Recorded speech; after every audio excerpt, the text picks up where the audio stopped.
Jackson Tiller stood quietly at the edge of a poorly lit break room, his fingers nervously adjusting the brim of a worn baseball cap. The mirror above the sink offered back a stranger's reflection. His once fiery auburn hair was now a muted sandy brown, his thick beard unruly, and the horn-rimmed glasses perched on his nose aged him by at least a decade. The oversized delivery uniform sagged off his frame, the apron streaked with grease like war paint from battles past. It was hard to believe that the man in the mirror had once built an empire from a single food truck and a dream. 12 years. That's how long it had taken Jackson to expand from one tiny truck with a borrowed oven into a mini pizza kingdom stretching across 3 cities. But something about Store 4 in Eastville didn't sit right. The numbers were suspiciously flawless. Too polished. Too perfect. Sales were climbing steadily, yet the company's online review system told a different story. Rising complaints, silent resignations, and the hollow churn of unhappy staff. Troy, his district manager, had waved off his concerns. "That store's killing it, Jackson. You should be popping champagne, not digging for skeletons." But Jackson hadn't built this business on blind faith and spreadsheets. He built it burning his hands in ovens, learning customers' names, and earning trust one slice at a time. So here he was, undercover, using the alias Rick, the new guy transferring from another store. His plan was simple: blend in, observe, and expose whatever cracks the glossy reports were hiding. As he stepped onto the kitchen line, the manager, Dean, a tall man with a booming voice and little patience, barely acknowledged him. "Rick, right?" Dean muttered, eyes scanning an order ticket. "You know how to run a dough press?"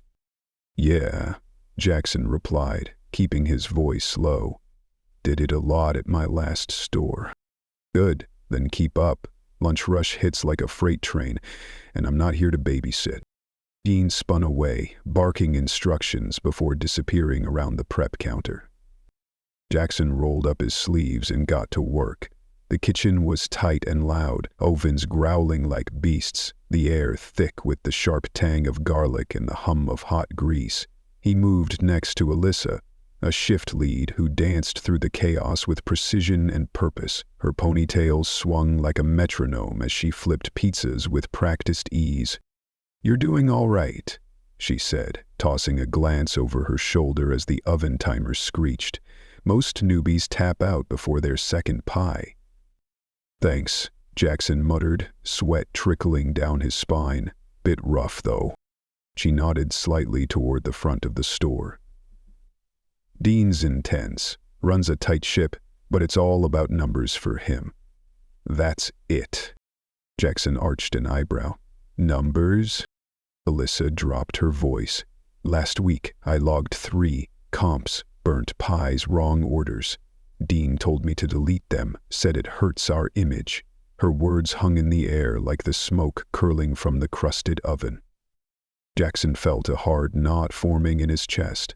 That wasn't how he trained his people. Mistakes happened, but integrity was non-negotiable. Later that evening, during the dinner shift, he caught something that made his blood run cold. A woman walked in, her young son in tow, holding a coupon for a free medium pizza, a promo Jackson himself had launched. She smiled politely, placing it on the counter. Bean saw the slip and didn't even blink. "We're not honoring that," he said sharply, loud enough to quiet the entire dining area. The woman frowned. "But it says all locations." "Then go to another location," Dean snapped, his tone slicing the air. The others. The little boy clutched his mom's hand, eyes wide with confusion. She hesitated for a beat, then turned and quietly left, the door's soft chime the only sound in the stunned silence. Jackson's jaw clenched so tight it ached. He wanted to shout, to rip off the fake glasses and tell everyone who he was. But that wasn't the mission. Not yet. That night, after closing, Dean strolled in holding a clipboard like a trophy. All right, team, great work. We hit over 400 in carryout, 600 in delivery. That's 1,000 plus day. Keep that up and we're talking bonuses soon. Jackson blinked. He'd seen the real numbers on the system earlier. It wasn't even close. More like 700 total, max. Something was off. Dean caught him staring. You got a problem, Rick. Jackson looked away, heart pounding. No, not yet. But soon. This wasn't just about bad management anymore. It was about betrayal, about the soul of something he built with his own hands being hollowed out from the inside, and Jackson Tiller wasn't going to stand for it. This is how it comes for Mech. This is how it became Pulp. And not this time. Jackson shook his head, masking the storm brewing inside with a tired smile. Just tired, he said, his voice flat. But deep in his gut, something snapped into place. The perfect sales, the scrubbed comps, the dismissed promotion. Dean wasn't just cooking pizzas. He was cooking the books. Jackson had seen enough to know this wasn't mismanagement. It was manipulation. And it was time to stop playing dumb. The next morning, Jackson arrived long before dawn, the air still cool and heavy with dew. The side door to the shop was locked, so he leaned against the cold concrete wall, watching the strip mall stir to life. The soft flicker of fluorescent lights blinked on in the bakery next door. A trash truck rumbled through the parking lot, breaking the silence with a mechanical groan. 15 minutes late, Dean rolled into the lot in a matte black sedan, music blasting from tinted windows. He stepped out with the smug gait of someone who thought the world was beneath him. He didn't greet Jackson, just waved half-heartedly and strolled in like he owned the place. The moment the door clicked shut, Jackson followed. The kitchen lights flickered on, casting long shadows over the scarred tile floor. The lingering scent of scorched cheese and bleach clung to the air. Without a word, Jackson tied his apron and walked to the back, already rehearsing the day ahead. His chest was tight, not with fear, but focus. By 8 a.m., the morning crew began trickling in. Denise, a gentle prep cook in her 50s, moved slowly with a visible limp. Jackson noticed her struggling with heavy tomato paste cans and instinctively stepped in. "You don't have to do that," she said, surprised. "I don't mind," he replied, lifting the load onto the prep table. She gave him a nod of quiet gratitude, then began sorting herbs with practiced hands. "Most new guys don't last long," she added softly. "Never seen Dean keep any of them. He doesn't have to say why." Before Jackson could respond, Dean burst out of the office holding a clipboard. "We're behind," he snapped. "Denise, that sauce should have been done 10 minutes ago." "I just got here," she replied, not raising her voice. Dean ignored her, turning instead to Jackson. "You're on topics, don't slow anyone down." The day picked up fast. Orders streamed in from the delivery app. But something felt off. Jackson watched as a ticket printed. Large pepperoni and breadsticks, $32.00. But he knew the actual price from the menu, just under $27.00. Dean walked over, entered the amount manually into the register, then slid the extra cash into a side drawer labeled MISC, not miscellany, a stash. Jackson said nothing, but began jotting each irregularity on a napkin and slipping it into his back pocket. Later that day, Marcus, a lanky teen with tired eyes, walked in for his shift. His shirt was wrinkled, phone charger swinging from his pocket like a lifeline. "You good for the triple run?" Dean asked. "Haven't clocked in yet," Marcus said, blinking sleep from his eyes. "Clock in after, just go," Dean barked, already turning away. Marcus hesitated, then grabbed the bags and bolted for the door. Jackson's stomach turned. He moved toward Alice at the line. "That happen a lot?" "Too much," she muttered, eyes scanning the screen. Dean does it to all the drivers, only pays for what's on paper. If they're early, they work for free. If they're late, he docks them.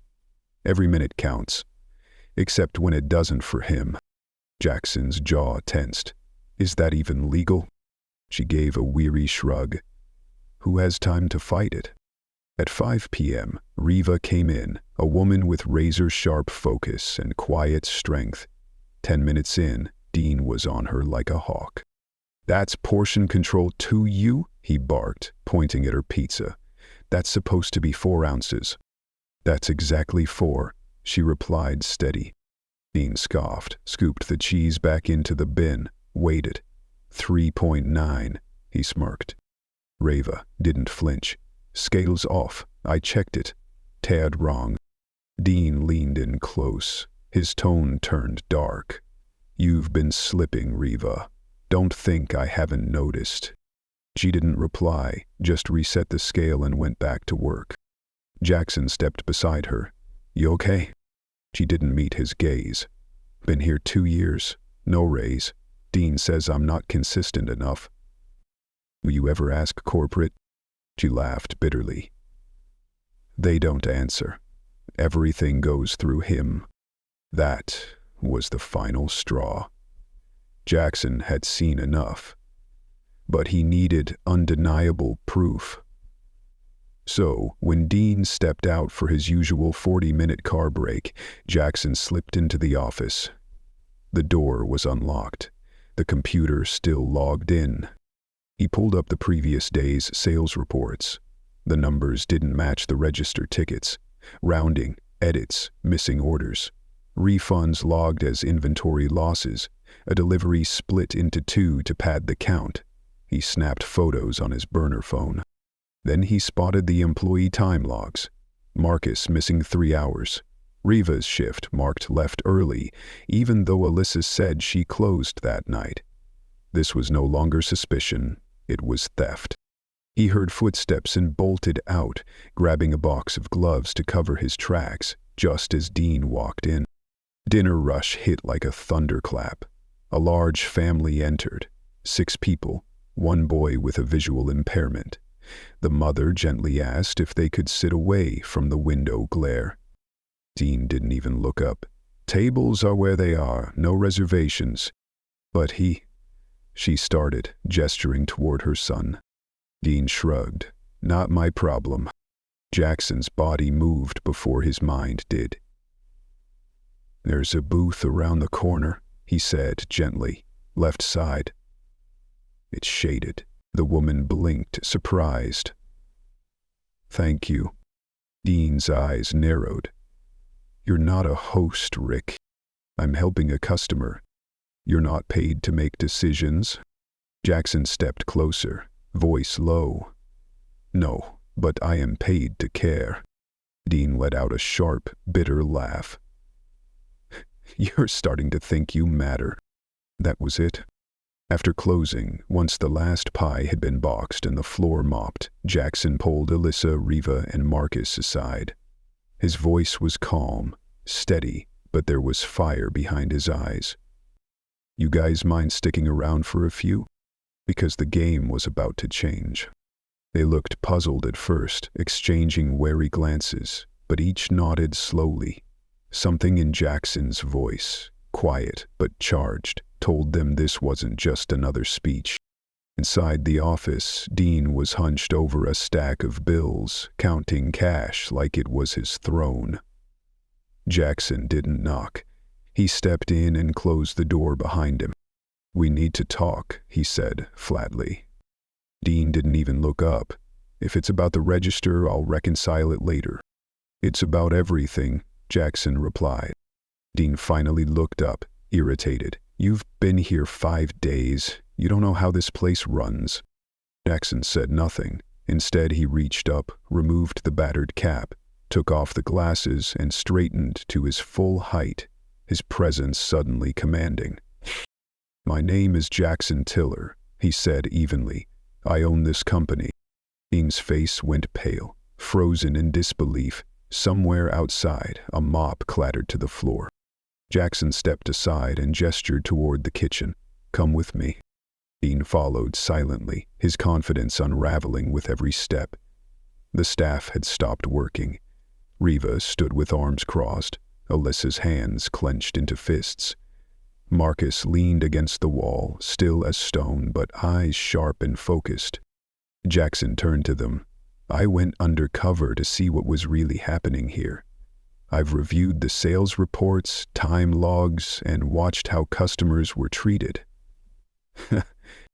He paused, letting the silence carry the weight of his words. "What I've seen is unacceptable." Dean started to interject.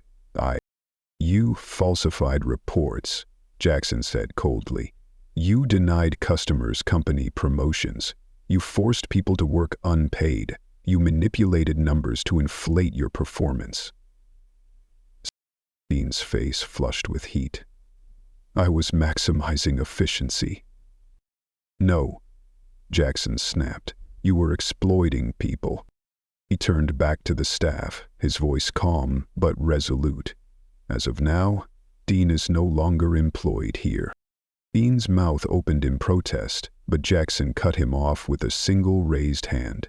"You'll be contacted by HR. Collect your things, now." Dean stormed past him, knocking over a chair, then slammed the office door shut behind him. Jackson faced his team again.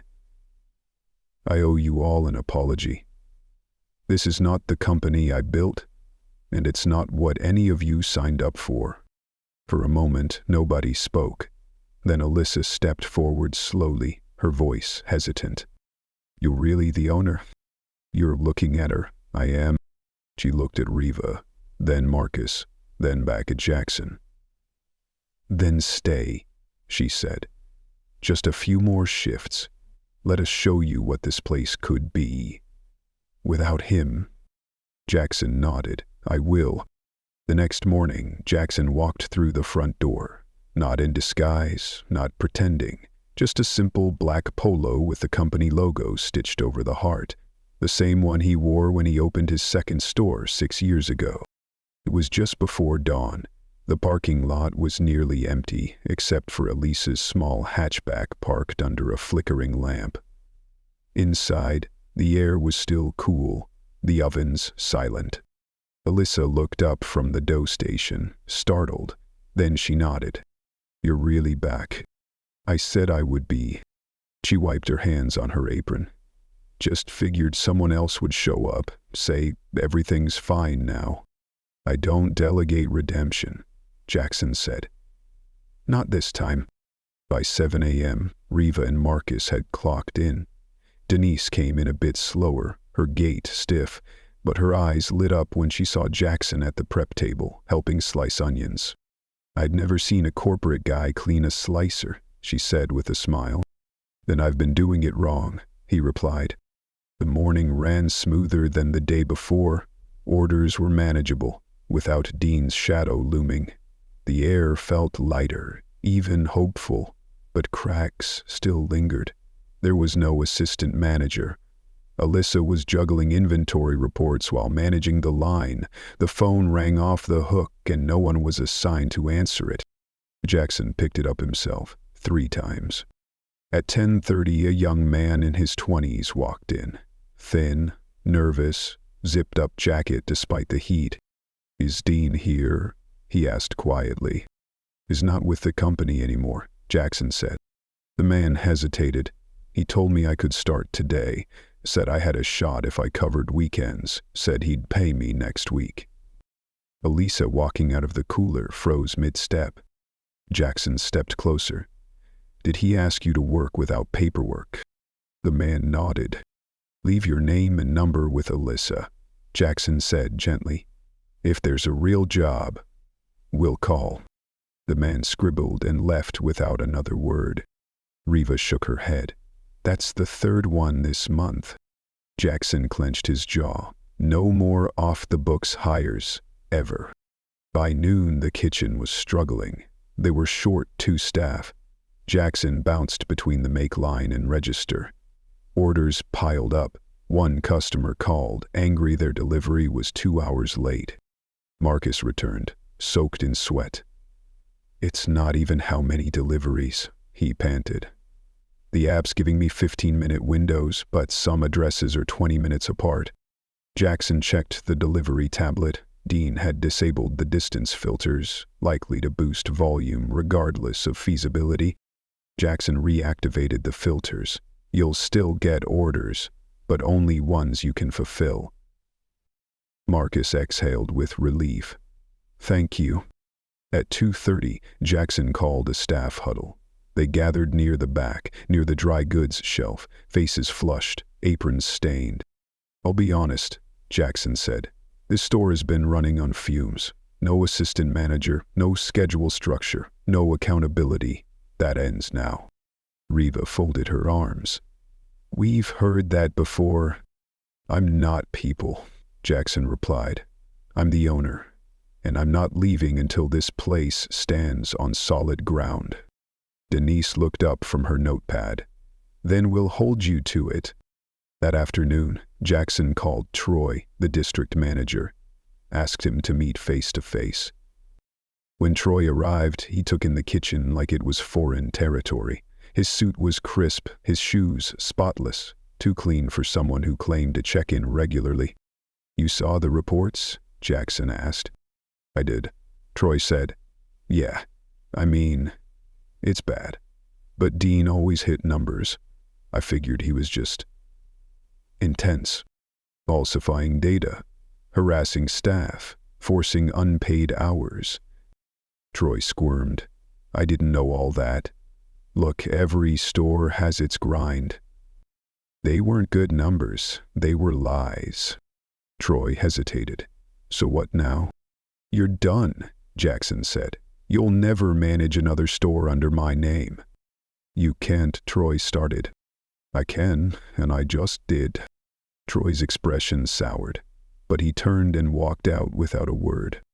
By closing time, the crew was worn out, but the difference was palpable. Orders had slowed. The energy felt steadier, more hopeful. Jackson stayed behind, wiping down counters, restocking the soda fridge. Alyssa approached. Alex pulled out a chair and then fell back. No, what happens next? I'm naming you acting manager, Jackson said, effective immediately. Her eyes widened. I'm not sure I can. I mean, I haven't run a whole store. You've held this place together in the worst conditions it's ever seen, he said. That's more than enough. She still looked unsure. You won't be alone, Jackson added. I'm bringing in a trainer from the flagship. We'll post for new hires, fix the payroll, back pay everyone who got shorted. Elisa's eyes misted over. She blinked quickly and nodded. And for the first time in weeks, Jackson felt something that had been missing. Pride, not in the numbers, but in the people. Riva overheard Jackson's promise to correct payroll. Her arms still folded, but her voice carried a rare softness. Even the drivers, she asked. Especially the drivers, Jackson said without hesitation. Marcus, leaning against the oven, nodded slowly. Can we switch off weekends again? No one's had a break rotation in months. You'll all get rotating schedules, proper breaks, Jackson assured. No more doubling up roles or stretching one shift across two positions. You deserve better. Denise stepped in from the back, wiping her hands on a towel. And what about the folks who left because of all this? If they want to come back, Jackson said, we'll welcome them with better standards than before. The silence that followed wasn't awkward. It was still, charged with something unfamiliar.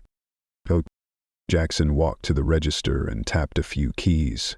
Tomorrow we close for a half day. I'm bringing in the regional trainer. We'll review compliance and reset expectations. Alyssa raised her brow. You're shutting us down, even for a few hours? You all need to breathe, Jackson said, and I'd rather lose a bit of revenue than keep losing the people holding this place together. Riva gave a slow nod. That's the first smart decision I've heard in a long time. Jackson smiled faintly. It won't be the last.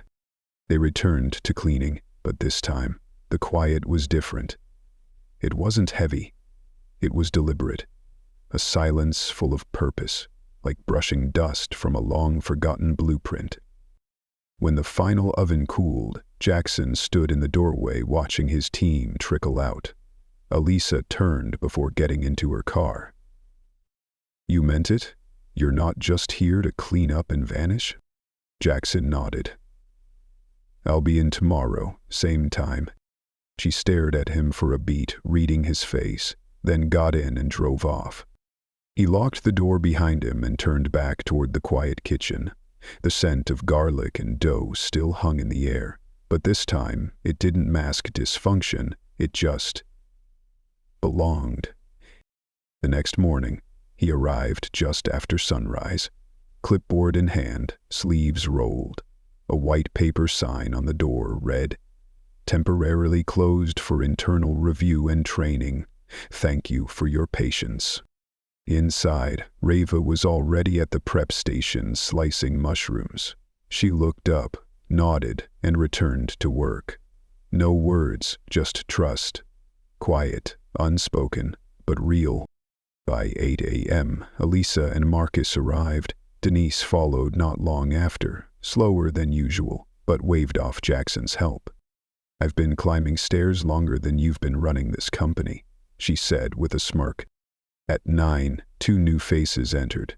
Teresa, a poised woman in her 40s with a calm authority, regional training lead for operations, and Darnell, a quiet, detail-focused payroll compliance officer. Jackson welcomed them, then called the team to the back. "This isn't a lecture," he began. "This is a reset. You've carried this store longer than you should have. Now it's time the company carries you." Teresa stepped forward. "We're not here to point fingers. We're here to listen, correct, and build the foundation that should have already been here." Darnell opened a folder. "Our first priority is payroll. We'll go through the last 2 months of your clock-ins. If you were shorted, we'll fix it. If you were unpaid, we'll correct it." Marcus raised an eyebrow. "Even if I didn't log it?" "If we can verify you worked," Darnell said, "you'll be paid." Reva crossed her arms. "You'll need camera footage. I closed alone more than once, even when the system said I left early." Jackson nodded. "We pulled the footage. We'll match it." Teresa held up handbooks. "New policy books. No more verbal orders. Everything documented. Expectations are clear, and they won't change depending on who's running the shift." Denise pushed up her glasses. "So we'll finally know where we stand?" Jackson nodded. "And that line won't move on a whim ever again." A pause. Then Elisa released a long breath. "All right, let's do this." For the next 2 hours, they worked in pairs. Teresa walked the kitchen with Reva and Denise, updating safety signage and reorganizing dry storage. Darnell reviewed time logs with Marcus, comparing them against the delivery apps. Jackson stayed active, moving from station to station, answering questions, helping lift trays, and even rewiring the broken receipt printer. It had been rigged with duct tape and a paper clip. "Why didn't anyone report this?" he asked. Elisa shrugged. "We did. Dean said it wasn't in the budget." Jackson tossed the paper clip and replaced the unit with a backup from storage. By noon, the sign came down. Phones lit up within minutes. Teresa took over the register temporarily so Elisa could breathe. Denise prepped salads with a new trainee, Louis, a quiet, competent addition from another store. On the make line, Reva slid a pizza toward Jackson. "Feels different," she said. "Different how? Like the whole place isn't about to fall apart?" Jackson smiled. "That's the goal. You staying through the weekend?" "I'm here until the schedule's stable and the manager's fully trained." She handed off another pizza. "New manager?" "Gus is acting for now. If she wants the role, it's hers." Later, a woman in a navy blazer stepped through the door. Her face was familiar. Marisol, a former staff member who left months ago. "I heard something changed," she said. Jackson stepped forward. "What did you hear?" "Things gone, and someone finally listened."